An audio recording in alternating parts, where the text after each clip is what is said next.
260 miles, 5 stolen vehicles, 2 robbed homes, how fugitives stayed on the run. Surrounded by law enforcement officers, Ricky DuBose and Donnie Rowe were handcuffed and lying face down on a residential driveway in central Tennessee.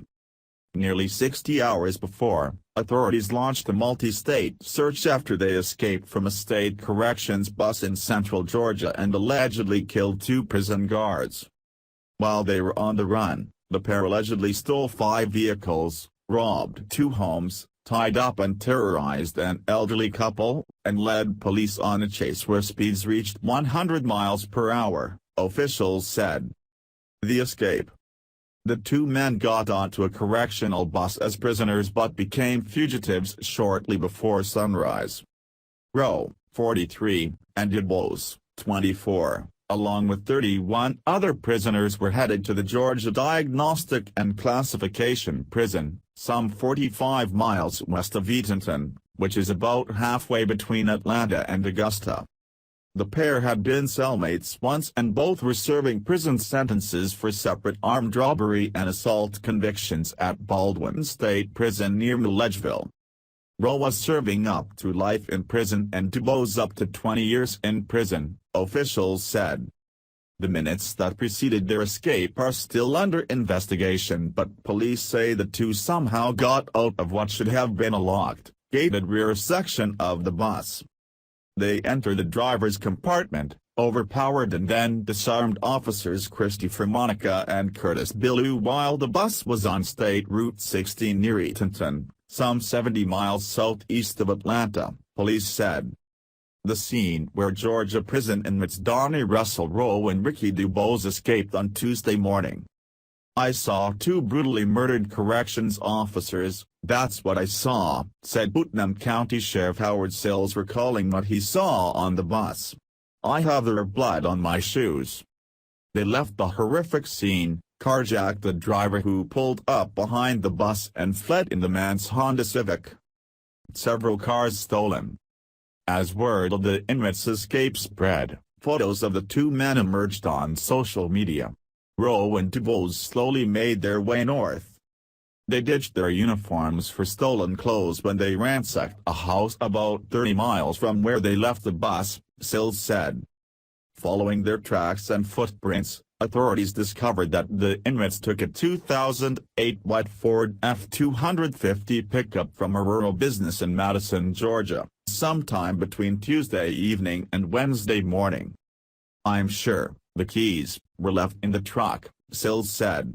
This is a raw quarry-type place.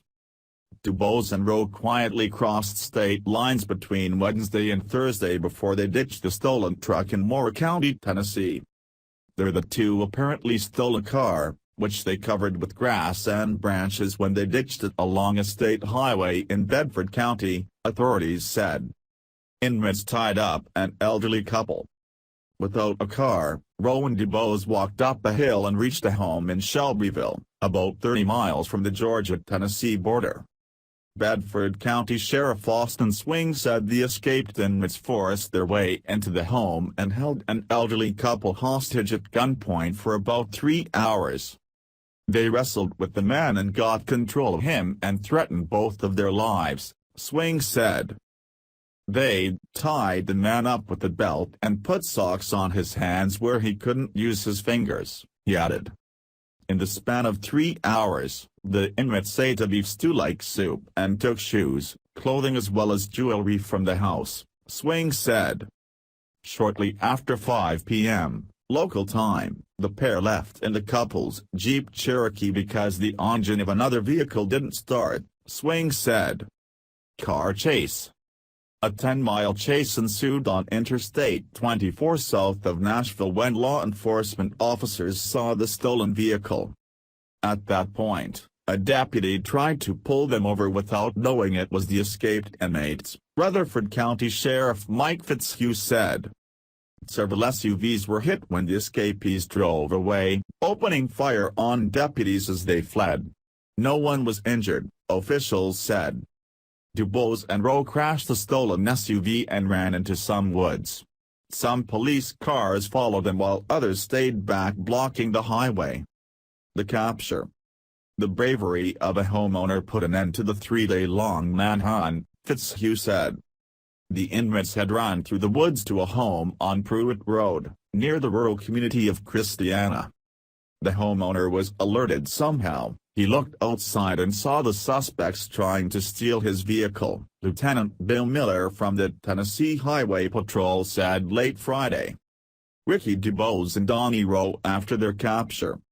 The homeowner called his neighbor and both men, each armed with a gun, confronted the fugitives. Having lost their weapons in the crash, DuBose and Rowe surrendered, authorities said. I can't say enough about the bravery of the homeowner, and what they took on, the wherewithal to call us and give us the information so we could get over there and apprehend these two subjects, Fitzhugh said. As of Thursday, authorities had not discussed any charges against the fugitives. Prior to their arrest, they had said that at least one of them shot and killed the officers. With the men now in custody, authorities will soon sort out their extradition to Georgia and also the future of a reward that rose from $60,000 to $130,000 as the days passed. Maybe a lot of people are getting a reward out of this, Tennessee Bureau of Investigation Director Mark Gwynn told reporters. Thank you for listening.